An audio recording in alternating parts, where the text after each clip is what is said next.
তিনি আল্লাহ এক। এখন আমাদের ব্রেনে ঢুকিয়ে নেন আল্লাহ এক, সেই একত্ববাদের পরিচয় দিতে গিয়ে আল্লাহ ডাইরেক্ট দিলেন না, আমাদের নবীকে ওসিলা করে পরিচয় দিচ্ছেন। কথা বোঝা যায় না? যে আল্লাহ নিজের পরিচয় দিলেন নবীর মাধ্যমে, ওই নবীকে আমরা ওসিলা করলে দোষ। কথা বলে আল্লাহ আমার নবীকে ওসিলা করে পরিচয় দিলেন, এটা সব মেনে নেয়। আর আমরা সুন্নিরা যেই নবীর ওসিলা করে বিদআত বিদআত শিরক শিরক শিরক বলে, কি বলে? খুব খেয়াল। ইউটিউবের মুফতি আমরা 12-14 বছর মাদ্রাসায় পড়ে পাচার চামড়া ঘষে ছেলে ফেলে আমরা বুঝতে পারলাম না যে মানুষ মারা যাওয়ার পরে 4 দিন 40 নাই, আমরা পেলাম যে আছে বুকে হাত বাঁধা ওয়াহাবিরা, নাভির নিচে হাত বাঁধে নবীওয়ালারা, আর ও 6 মাস ইউটিউব দেখে ইউটিউব মুফতি পাস করে এখন আবার বুকে হাত বাঁধে। মানে ইউটিউবের মধ্যে আপনাদের দোষ নয়, জনগণের দোষ, হলো আমাদের মতো মৌলবীদের, সাধারণ মানুষের দোষ না, আমাদের দোষ। আমরা বোঝাতে পারিনি, আমরা ফতোয়ায় ফতোয়ায় ঝামেলা করি, এলাকা গরম করি, হিকমত ব্যবহার করিনি। আর যারা সুন্নি তার ঘরের ছেলে ইউটিউব মুফতি, ইউটিউব পাস করে বুকে হাত বাঁধে। আহা, আমরা তো নবী দেখিনি বাবা, আমরা তো সাহাবী দেখিনি বাবা। যদি মক্কা নগরে নবী পাক যখন এসেছিলেন, আমাদেরও যদি পরে পরে জন্ম হতো, তো এই দু চোখে নবী দেখতাম, ঠিক কি না? আমার সঙ্গে আপনাদের জবান খুলে বলতে হবে, জন্ম আমার নবীর যুগে হলে কেমন হতো,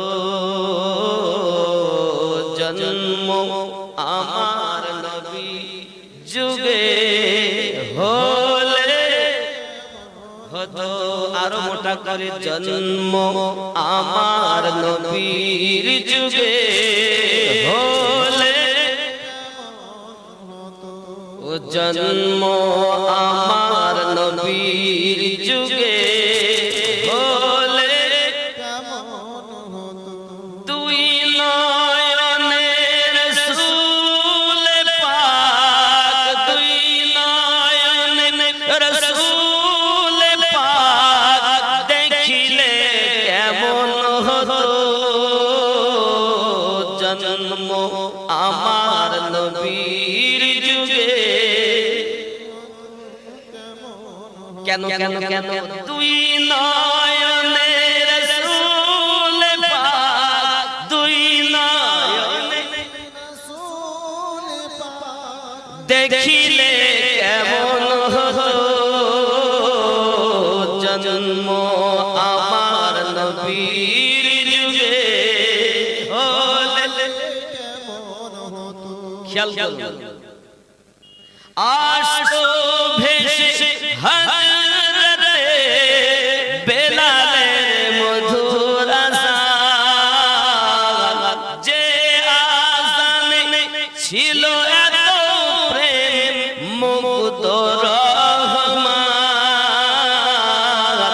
দয়ার নবী পিছে নামাজ, দয়ার নবী পিছে নামাজ পড়িলে কেমন হতো, দয়ার নবীর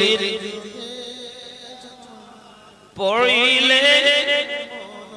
খেয়াল করে, আসতো ভেসে হযরতে বেলালের মধুর আযান, আসতো ভেসে হযরতে বেলালের মধুর আযান, যে আযানে ছিল এত প্রেম মুগ্ধ রহমান, দয়ার পিছে নামাজ পড়িলে হতো দয়ার নবীর পিছে নামাজ কেন কেন তু নয়নে রাসূল পাক দেখিলে কেমন হতো জন্ম আমার নবীর যুগে হলে কেমন হতো জোরে বলুন সুবহানাল্লাহ খেয়াল করুন দিনী কত আলোচনায় থাকতাম আমি অধম দিনী কত আলোচনায় থাকতাম মোরা অধম সামনে রাসূল পাক হতো পাশে বকর উমর উসমান আলী বু বকর উমর উসমান আলী সঙ্গী কেমন হতো বকর উমর উসমান আলী সঙ্গী হতো তুই নয়নে রাসূল পাক তুই নয়নে রাসূল পাক দেখিলে কেমন হতো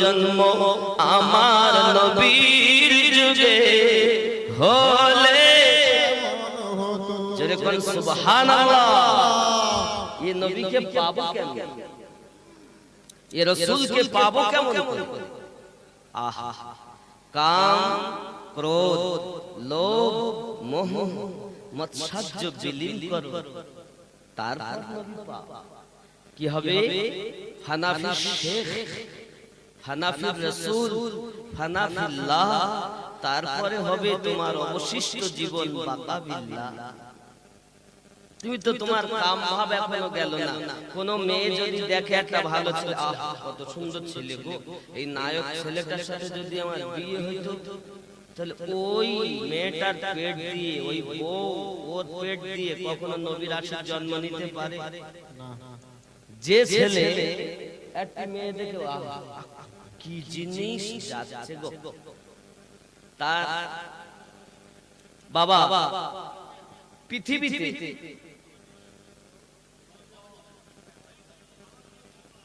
কোথায় আওয়াজ হচ্ছে না ভাই জান বাইরে আওয়াজ হচ্ছে না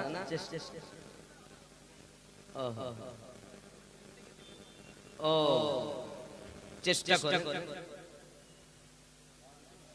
কথা বুঝতে পেরেছেন আব্বাজি আবার খুব খেয়াল এখন ছেঁড়া জামা কাপড় যারা পরে ছেঁড়া দেখবেন চুলের স্টাইল কত আমি সেদিন বাগডোগরা স্টেশনে নেমেছি ফ্লাইট থেকে এয়ারপোর্টে নামলাম একটা ছেলে দেখতে চুল এই মোরগের মতো লাল লাল উঁচু করা আমি বলি হ্যাঁ ফুকা শুন তো এসে হে এরকম কেন তোর ভাব তাহলে এটাই হলো নতুন স্টাইল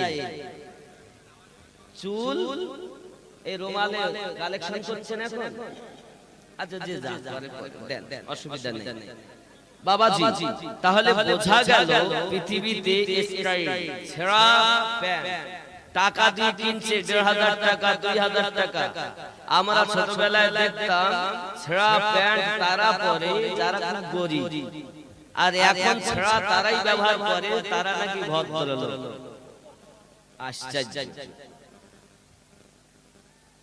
আমার জওয়ান যুবক সোনা মানিকেরা খুব ভালো করে বুঝুন বাবা পৃথিবীর মাটিতে আমরা মুসলমান হয়ে জন্ম নিয়েছি বাবাজি মানুষের বাচ্চা হয়েছি আমরা গরু ছাগল গাধা কুকুরের বাচ্চা নয় রে বন্ধু আমার এই মানুষের মধ্যে মহান আল্লাহ রব্বুল ইজ্জত এমন একটি জিনিস দিয়েছেন বাবা ওই জিনিসটা তার ভালো তার দেহটা ভালো আর ওই জিনিসটা যার মূল্যবিহীন তার দেহটা মূল্যবিহীন ওই জিনিসটার নাম হলো কলব জোরে বলুন সুবহানাল্লাহ। কাল যার ভালো দেহ তার ভালো, ঠিক না খারাপ? আমার জওয়ান যুবক সোনা মানিক খুব ভালো করে প্রেমের ভিতরে নিন, আপনি বোঝার চেষ্টা করুন বাবা। নবী পেতে গেলে আমাদের ওলি আল্লাহ দরকার রয়েছে, আল্লাহ পেতে গেলে আমাদের নবী প্রয়োজন রয়েছে। এখন নবী পাবো কেমন করে? আপনার আলে পাকের মাধ্যম দিয়ে। সোনা মানিকের এই সারা জমিনে যারা কাম করলো মুহাম্মদ সাল্লাল্লাহু বিলীন করতে পেরেছে, তারাই হয়েছে একমাত্র আল্লাহ ওয়ালা ব্যক্তি। আর তাদের দ্বারস্থ হওয়া আল্লাহ ওয়ালাদের কাজ, নবী ওয়ালাদের কাজ। আর জোরে কোন সুবহানাল্লাহ। নিশ্চিত অসুবিধা হচ্ছে বলে আরাম করছে, চেষ্টা করেন। অনেক কষ্ট করে এখানে এসেছি বাবা, কিছু শুনবেন বলেও আপনারাও এসেছেন। পরিবেশ শান্ত রাখার চেষ্টা করুন বাপজি।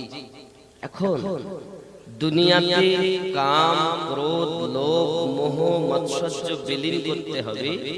তারপর আমাদের কিছু অর্জন করতে হবে।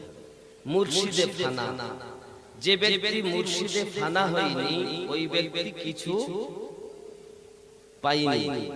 আর যে ব্যক্তি মুর্শিদে ফানা হয়েছে তার মুর্শিদের দেওয়া সবক অনুযায়ী আল্লাহ পাকের ইবাদত করার মাধ্যমে নবী পাকের দিদার লাভ করবে। তখন হবে ফানা ফির রাসূল, জোরে বলে সুবহানাল্লাহ। আর ফানা ফির রাসূল যখন হবে তখন রাসূলে ফানা হবে। ফানা বলতে কেমন বোঝায়? যেমন 1 মণ দুধে 1 কেজি, যেমন 1 মণ পানিতে 1 কেজি দুধ দিলে পানি থেকে দুধ আলাদা করা যায় না। যেমন 1 কেজি পানিতে লবণ দিলে পানি থেকে লবণ আর আলাদা করা তদ্রূপ মিশে যায়। মাছ যেমন পানি থেকে আলাদা রাখলে মাছ বাঁচে না, মুরিদকে মুর্শিদ থেকে আলাদা করে রাখলে ওই মুরিদ বাঁচে না। যে মুরিদ বলে দাবি করবে তার পীরকে যদি সে না চেনে বাবা, বুঝতে হবে আসলে সে মুরিদ হয়নি, ঢং রাচিয়েছে জগতের বুকে। পৃথিবীতে আপনি যতই কিছু দেখবেন সবাই আল্লাহ ওয়ালা হয়েছে, আল্লাহ প্রেমিকা হয়েছে একমাত্র মুহাম্মদের মাধ্যমে। জোরে বলুন ইয়া রাসূলুল্লাহ। ঠিক কি না? প্রেমের মাধ্যমে, প্রেম দিয়ে গঠন হয়েছে। ইশক করো, ভালোবাসা। আব্বাজি আমার এই জগতের বুকে দেখা গেল মা ভালো নয়, সন্তান ভালো নয়, নামাজের কথা যদি বলো রাগ করে, পর্দার কথা যদি বলো রাগ করে, বাপকে যদি বলো নামাজ পড়ো সেও রাগ করে। কিন্তু যারা হবে আলে পাক ওয়ালা তারাই হবে নামাজওয়ালা। সুবহানাল্লাহ। ঠিক কি না? নামাজ আমাদের মধ্যে আছে নেই। ফজরের আযান হয়, হাইয়া আলাস সালাহ, এই বেটা লেপের ভিতরে পা ঢুকিয়ে বলে ইমাম মুয়াজ্জিন তোরাই চালা, জ্বালাস নে ভোরবেলা। আমরা নবীর দিওয়ানা, নামাজ পড়তে যাব না। আমরা নবীর দিওয়ানা, দাড়ি রাখতে পারবো না। আমরা নবীর দিওয়ানা, সুদ বন্ধ দেব না। আমরা নবীর দিওয়ানা, তাস খেলা বন্ধ হবে না। আমরা নবীর দিওয়ানা, চুল লাল বন্ধ হবে না। আমরা নবীর দিওয়ানা, মা বাপকে ভাত দেব না। আম্মা জানো মা খালা শুনে নেন রাতের বেলা আমার জননীরা বলতেছেন আমরা নবীর দিওয়ানি, পর্দা করতে পারবো নি। আমরা নবীর দিওয়ানি, সিরিয়াল বন্ধ দেবনি। এই আসেনের ওই মায়ের পেটে কখন আলা হযরতের প্রেমিক জন্ম নিতে পারে? ও মুখে বলবে আমি আলা হযরতের পাগল, গাউসে আজমের পাগল, মাইনুদ্দিন চিশতি আজমিরির পাগল, আমি নবীর পাগল, আলে পাকের পাগল। ওর আখলাক আর ব্যবহারে বোঝা যায় শুধু পোশাকটুকু আছে আর কিছু। প্রেমিক বলে কাকে? তুমি তো পোশাকে বিচার করালো। আল্লাহ ওয়ালারা বিচার করতেন অন্তর দেখে, আর আমরা বিচার করি তার পোশাক দেখে। বিচার হবে কিসের? অন্তর। আমার আব্বাজি সোনামানিকেরা খুব ব্রেনের ভিতরে রাখুন, পৃথিবীর জমিনে মা বলেছে বাবা তুমি নামাজ পড়ো, একটি মাত্র বাপের নাম জালালউদ্দিন, মায়ের নাম হলো আপনার পৃথিবীর জমিনে দেখুন না সবরা। মা জননী বলে বাবা তুমি নামাজ আদায় করো। মা আমি নামাজ পড়লে কি হবে? আমার আল্লাহ পাক আল্লাহ তাআলা যদি তার এত ভরসা রয়েছে, ডাক দিয়ে বলছে বাবা রে তুমি যদি নামাজ পড়ো আল্লাহ তোমাকে ভালোবাসবে, এবং তুমি যদি নামাজ আদায় করো তুমি মিষ্টি খেতে পাবে। সুবহানাল্লাহ। কি খেতে পাবে? মিষ্টি খায়। ছেলেটা মিষ্টি ছোট থেকে ভালোবাসে, ছেলে গেছে নামাজ পড়তে। মা জননী বেটা যে উযু করে আর সেই যায় নামাজের পাটি বিছায়, চিনির পুরিয়া করে ভরে দেয়। জোরে বলে সুবহানাল্লাহ। পুরিয়া ভরে দেয়। বেটা নামাজ পাটি তোলে, ভালো লাগে, মিষ্টি পায়, খায়, আনন্দ করে, কোনো ওয়াক্তের নামাজ বাদ দেয় না। একদিন আযান হচ্ছে বৈকাল বেলা, আসরের নামাজ হয়। এই সময়তে আসরের নামাজের সময় ওই মাঠে বাচ্চাদের সঙ্গে দাঁড়িয়ে আযানের আওয়াজ শুনেই বাড়ি আসছে। রাস্তাতেই উযুখানা পেয়েছে, উযু করে বাড়ি এসে পাটি পেতে দাঁড়িয়ে যাচ্ছে। মা বলছে বাবা তুমি উযু করবে না? মা আজ আমি উযু করে এসেছি। ঠিক আছে বাবা। এখন পাটি পেতে দাঁড়িয়ে। মা দেখে এখন যদি আমি এর সামনে পাটি পেতে চিনি পুরিয়া ভরি তাহলে তো আমার বেটা নামাজ পড়বে না। কথা কি বুঝতেছেন? আব্বাজি আমার সোনামানিকেরা এ কথা যখন মা চিন্তা ভাবনা করে চিনির পুরিয়া দিলেন না, উনি সঙ্গে সঙ্গে আল্লাহ পাকের দরবারে হাত পেতে দিয়েছেন, আল্লাহ আমার বেটাকে তুমি কবুল করে নাও, আমার বেটা যেন অপমানিত না হয়। আজ যদি আমি তার সম্মুখে চিনির পুরিয়া করি আমার বেটা নামাজ আদায় করবে না, তুমি পুরিয়া চিনি তাকে দিয়ে দাও। আল্লাহ আমার দোয়া কবুল করো, লাঞ্ছিত বঞ্চিত আমায় করো না। আল্লাহ পাকের দরবারে আব্বাজি আমার বেটা নামাজ আদায় করে পাটি তুলে দেখে চিনির পুরিয়া নয়, আজ বিগত খায়, খুব ভালো লাগে। মাকে ডাকে, মা প্রতিদিন পুরিয়া আজ গত। মা ডাকে বলে বাবা বুকে আয়, প্রত্যেক দোয়া করার সময় আমি মা দিয়ে আসতাম, আর আজ স্বয়ং আল্লাহর তরফ থেকে তুমি পেয়েছো। আরো জোরে বলুন সুবহানাল্লাহ। আমাদের ঘরে আছে নামাজি মা নেই, সব নায়িকা হয়ে গেছে। ওগো আমার জওয়ান যুবক সোনামানিকেরা, আমি আমার মায়েদের বলতে চাই তুমি নামাজি হও, পরেজগার হও, তোমার বাচ্চাগুলোকে নামাজি বানাও। ইহ জগতে লাভ হবে, পর জগতে লাভ হবে। নামাজ কাজা করো না মা। চলো না গিয়ে যাই, আমরা যে আল্লাহর হাবিবকে পাবো, আমরা যে নবী পাক সাল্লাল্লাহু আলাইহি ওয়াসাল্লামকে পাবো, এর মাধ্যম দিয়ে আমাদের ইবাদতের মাধ্যম দিয়ে পেতে হবে। আসসালাতু মিরাজুল মুমিনিন, নামাজ হলো মুমিনের জন্য আল্লাহর দিদার স্বরূপ। আরো জোরে বলুন সুবহানাল্লাহ। নামাজ হযরত ইমামে হুসাইন পাক রাদিয়াল্লাহু তাআলা নিজের গলা যখন দেখছেন সীমার উঠে বুকের উপরে বসেছে। কথা বুঝুন ভালো করে বাবাজি, সীমার বুকের উপরে বসে তলোয়ার চালাচ্ছে, হীরার তলোয়ার চালানোর সময় ইমাম হুসাইন পাক বলছেন কে গো? আমি নানুর মুখে শুনেছি আমার রক্তে কেউ মুখ দেবে, তুমি কে? গলাই কাটে না, হীরার তলোয়ার ফেল। কি আল্লাহর খেল! তলোয়ার যখন গলা কাটতে পারছে না, রাগ করে ছুঁড়ে ফেলে দিয়েছে। এমন সময়তে ইমামে হুসাইন পাক রাদিয়াল্লাহু তাআলা বলছে এটা কোন সময়? এটা যোহরের সময়, উঠ আমি নামাজ আদায় করি। এমন তো পরিস্থিতিতে যে যিনি নামাজ ছাড়েননি তিনি হুসাইন পাক। আর আলে পাকের প্রেমিক হবে যারা নামাজি, জোরে বলেন না, হবে তারা। ওলি আল্লাহর পাগল হবে যারা নামাজি আজ হয়। এরা শুধু নামাজ নাই, রোজা নাই, যাকাত নাই, এর ভিতর ইসলামের কোনো কালচার নাই, শুধু বলে আমি প্রেমিক। আমি তো বুঝি না আব্বাজি আমার, শুধু তাই নয়, আগিয়ে চলুন ইমামে হোসেন পাক রাদিয়াল্লাহু তাআলা এর গলার উপরে যখন ছুরি চলতেছে, বাবা নরম গলা কাটায় পারে না, হট করে ছুরিটা ছুঁড়ে ফেলে দিয়েছে। বাবা আপনি ইব্রাহিম নবীর ঘটনা দেখবেন, ইসমাঈল নবীর গলাতে ছুরি চালায়। হে বাবাজি আমার, ওই ছুরিটা ছিল কোরআন শরীফের দলিল। ইব্রাহিম নবী ছুরি চালাচ্ছেন কোরআন শরীফের দলিল। মিনার মাঠে তলোয়ার চলতেছে, কারবালার মাটিতে সেই কোরআনের তাফসীর হয়েছে। ইমামে হোসেন পাকের গলায় ছুরি চলতেছে। ওঠ, আমি তোকে বলবো কোন জায়গা দিয়ে ছুরি চালালে গলা কাটতে পারবি। হযরত ইমামে হোসেন পাক বলতেছেন, এমন কোন তলোয়ার জগতে তৈরি হয়নি যা আমার গলা কেটে আলাদা করে দিতে পারে।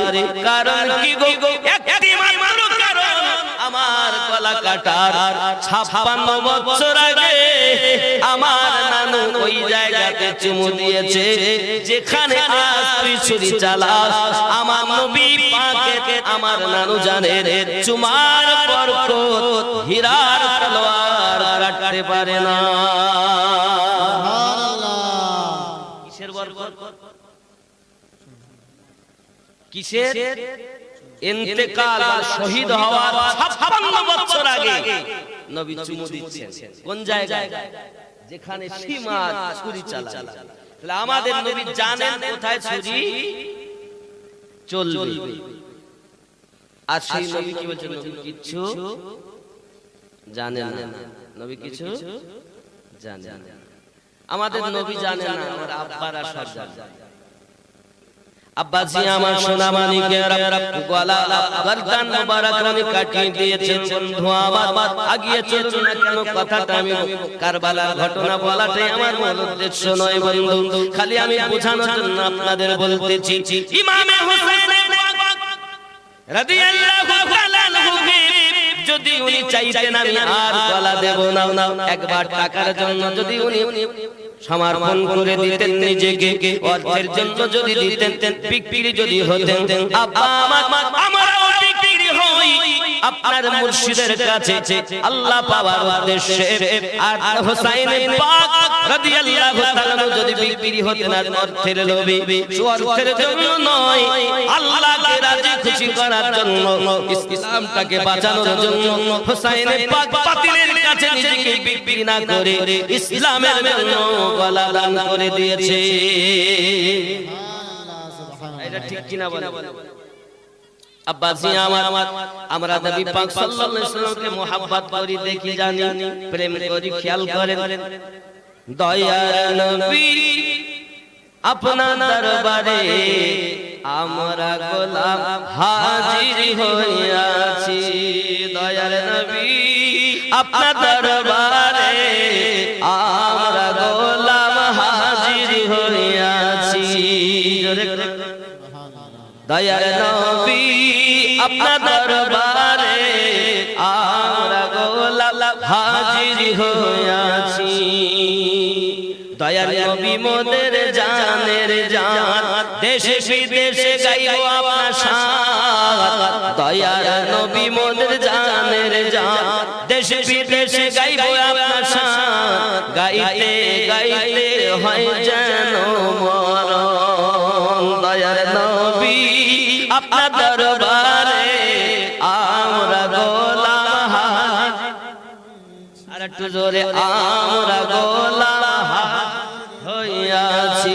দয়ার নবী আপনার দরবারে, নূরের নবী আপনার দরবারে আমরা গোলাম।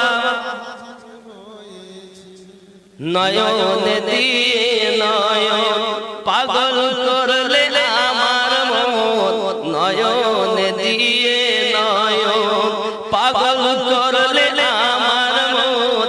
প্রেম জ্বালা জলে অন্তরে। দয়ার নবী আপনার দরবারে আমরা গোলাম হাজির। জোরে কন্না সুবহানাল্লাহ। দয়ার নবী আপনার দরবারে আমরা গোলাম হাজির যেদিন তোমায় দেখেছি মনে আপন ভেবেছি যেদিন তোমায় দেখেছি মনে আপন ভেবেছি এখন তোমার ছবি ভাসে যে অন্তরে দয়ার নবী আপনার দরবারে আমরা গোলাম জোরে কন্না সুবহানাল্লাহ বন্ধুরে আমার হুসাইন ইবনে আলী রাদিয়াল্লাহু তাআলার গলা মোবারক যখন আপনার শহীদ করিয়ে দিলেন বল্লভের ভিতর ঢুকিয়ে দিয়ে উঁচু করে রেখে দিয়েছেন বাবা এমনি মুহূর্তের মাঝে দেখা যায় কিনা ওই জায়গাতে আব্বাজি আমার আকাশ অন্ধকার হয়ে গেল রক্তের বর্ষণ শুরু হয়ে গেল টপ টপ করে আকাশে রক্তের বর্ষণ হয় দিনের বেলা তারা দেখা যায় এজিদের সেনারা আপনার কিনা ঘোড়াগুলো ওই লাশের উপরে দৌড়ানো শুরু করে দিয়েছে ছিন্ন বিচ্ছিন্ন দেহ মোবারক করে দেয় হযরত বিবি যায়েনব সালামুল্লাহি আলাইহা ওই অন্ধকার রাতে ছুটছুটে ময়দানে কারবালায় ছোট্ট একটা তলোয়ার হাতে পেয়েছেন পাওয়ার পরে আপনার কিনা চলছে আর ছুটে ছুটে বলতেছে এই এজিদের সেনা এখন আমি যায়েনব বনু লাশের উপরে ঘোড়া ছোটাতে দেব না আয় কি আসবি কোন এজিদের সেনা পাশে আসে না হযরত যায়েনব এমনি করে ছোটাছুটি করতেছেন ওগো আমার আম্মা জান খালা শুনে নিন রাতের বেলা কারবালার মাটিতে কি ঘটনা ঘটেছে বাবা হযরত যায়েনব বললেন কি এমন সময় ছোটাছুটি করতে করতে দেখছেন একজন কান্নার আওয়াজ একটি ভেসে ভেসে আসছে ময়দান থেকে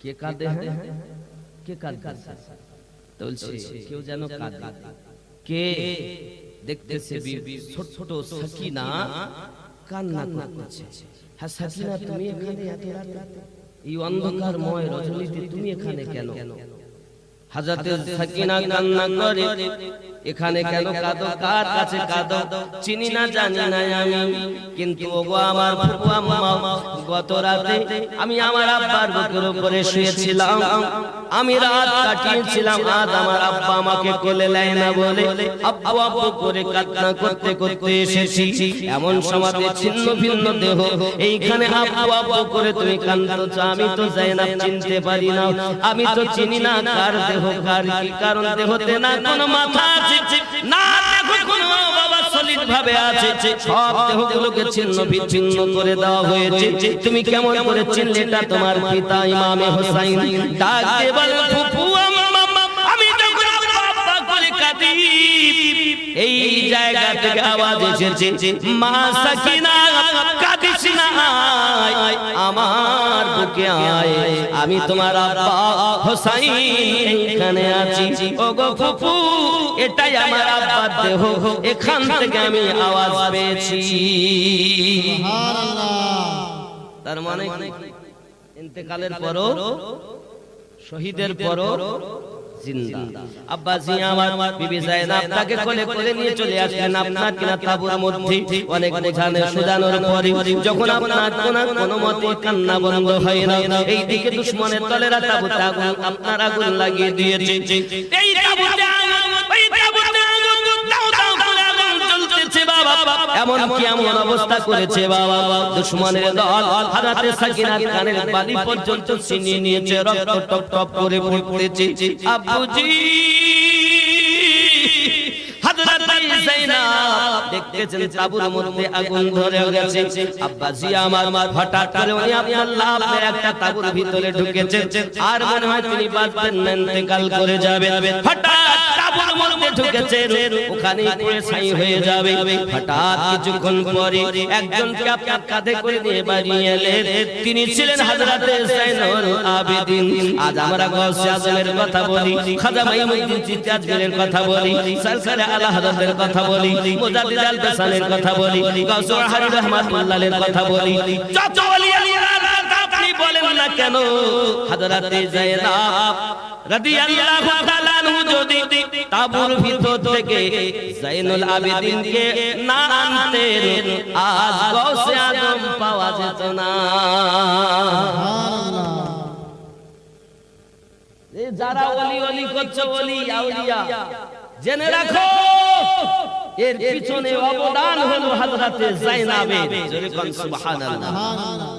তাই আপনি দিল্লি যান, মেহরারা যান, আজমির যান, আপনি যেখানেই যান না কেন, আপনি কালেমি হন, আশরাফি হন, বরকতি হন, রেজভি হন, কাদরিয়া তরিকতে হন, চিশতিয়াতে হন, সোহরওয়ার্দিয়াতে হন, নকশবন্দিয়া মুজাদ্দিদিয়াতে হন, এই সব কিছু পেয়েছেন বিবি যায়েনাবের ওসিলায়। সুবহানাল্লাহ, সুবহানাল্লাহ। আজ জেনে রাখুন ইতিহাস, যদি ওই দিন হযরতে যায়েনাব না আনতেন বার করে, আমরা আলা হযরত ঠিক কিনা বলেন, গৌসে আজম পেতাম না, সব সাদকাও না। বিবি যায়েনাব উনি পৃথিবীর মাটিতে বার করে আনার পরে উনি শুইয়ে দিলেন, অসুস্থ, দুর্বল, চলতে পারে না, এমন এমন দাঁড়াতেও পারে না। উনি চেয়েছিলেন আমিও শহীদ হব কারবালায়। ইমাম হুসাইন পাক বলেছিলেন, বাবা না, তোমার থেকে আমার নসল চলবে। আর এই মহিলাদেরকে মদিনায় কে পৌঁছাবে, তুমি থাকো। আব্বাজি আমার সমস্ত ঘটনা বলার কথা বলেছেন। এবার ইসলাম জিন্দা হয়েছে হার কারবালার পর। সুবহানাল্লাহ। আমার জওয়ান যুবক সোনামানি আম্মা জান, খালা শুনে নিন, রাতের বেলা মা যদি ভালো হয় তার ছা ভালো হবে, বাপ যদি ভালো হয় তার বাচ্চা ভালো হবে। আর কথা কি বুঝতেছেন? বাপ ভালো হওয়া দরকার। জাম গাছে আম ফলে না, জাম গাছে জাম হয়। আমরা তো ফলই দিতে পারিনি, গাছ ভালো হতে পারিনি, ফল ভালো। চলুন এগিয়ে যাই। এমনি সময়তে আব্বা আমার রাত কাটলো এই তাবুতে ছোটাছুটি করতে করতে। হঠাৎ করে দিনের বেলা ফজরের নামাজ আদায় হয়ে গেছে, চাইয়া দেখতেছেন ইমাম হুসাইনের পা রাদিয়াল্লাহু তাআলা আনহুর মাথা মোবারক বল্লভ করে ঝুলানো রয়েছে, বাবা লটকানো রয়েছে। যখন হঠাৎ করে আপনার কিনা কান্না শুরু করেছে, বিবি যায়েনাব কাঁদে, সাকিনা কাঁদে, আব্বাজি আমার। এমনি করে যখন সবাই কান্না করতেছেন, এজিদের সেনারা বলে, এদেরকে ধরো আর নিয়ে চলো, এদেরকে আমরা নিয়ে যাব আমাদের সরকারের কাছে। বন্ধু আমার, হঠাৎ হাতে বেড়ি পরিয়ে দেয় আর নাঙ্গা উটের উপরে চাপিয়ে মায়েদের হাতগুলো পিছনে দিয়ে আপনার টানতে টানতে নিয়ে চলে যায়।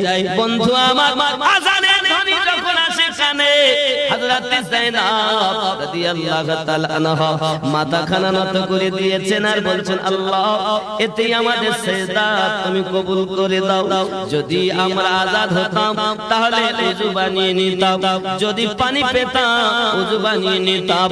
আল্লাহ তায়াম্মুম করতে পারি না, যে হালাতে আছি এই অবস্থাতে তুমি আমাদের নামাজ কবুল করে নাও। আমি বুঝাতে চাই মা, খালা, হযরতে যায়েনাব, হযরতে সাকিনা, এমনি করে আপনার কিনা দেখা গেল তারা এক ওয়াক্ত নামাজ কাজা করে না, সন্তান কুরবানি দেয়, ধৈর্য ধারণ করে। আর আমরা কেমন করে দুনিয়া জমিনে নামাজি হতে পারলাম না? ওগো জননী, নামাজি হও, নামাজি হও, আলে পাক ওয়ালা নামাজি হবে তারা। আল্লাহুম্মা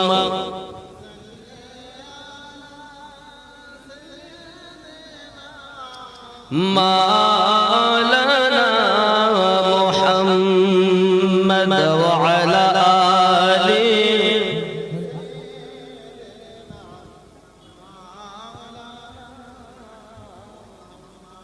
বাবজি আমার ইমামে হুসাইনে পাক রাদিয়াল্লাহু তাআলা আনহু শহীদ হলেন।